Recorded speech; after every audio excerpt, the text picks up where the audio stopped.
আল্লাহ রাসূল সাল্লাল্লাহু আলাইহি ওয়াসাল্লাম আমাদেরকে ঋণ মুক্তির জন্য একটা অসাধারণ পদ্ধতি শিখিয়ে দিয়েছেন। আপনার ঋণ যদি পাহাড় সমান হয়, আল্লাহ সুবহানাহু ওয়া তাআলা এই দোয়ার কারণে আপনার ঋণ পরিশোধ করে দেবেন। তাহলে চলুন আমরা একটু দোয়াটি মুখস্থ করি।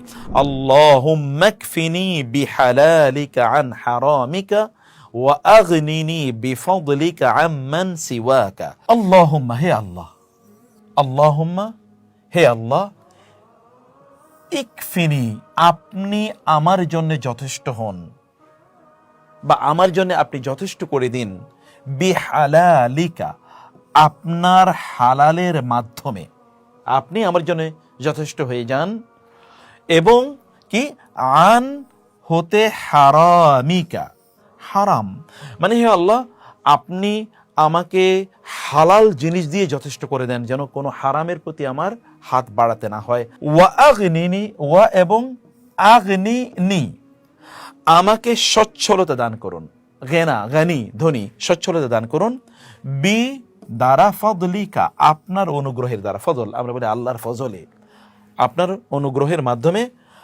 আম্মান, আন হতে আন এবং মান, তার থেকে মানে তার চেয়ে, সিওয়াকা, সিওয়া মানে ছাড়া, কা মানে আপনার, আপনি ছাড়া অন্য কারো কাছে আমাকে মুখাপেক্ষী হতে আপনি দিয়েন না। আমি কারো কাছে হাত পাততে চাই না আল্লাহ, আমি কেবল আপনার কাছে হাত চাই। আল্লাহ সুবহানাহু ওয়া তাআলা আমাদের সবাইকে এতটুকু আর্থিক সচ্ছলতা দান করুন যেন আমরা সম্মানের সাথে বেঁচে থাকতে পারি, এবং আমাদের ঋণের বোঝাগুলো আল্লাহ সুবহানাহু ওয়া তাআলা দূর করে দিন।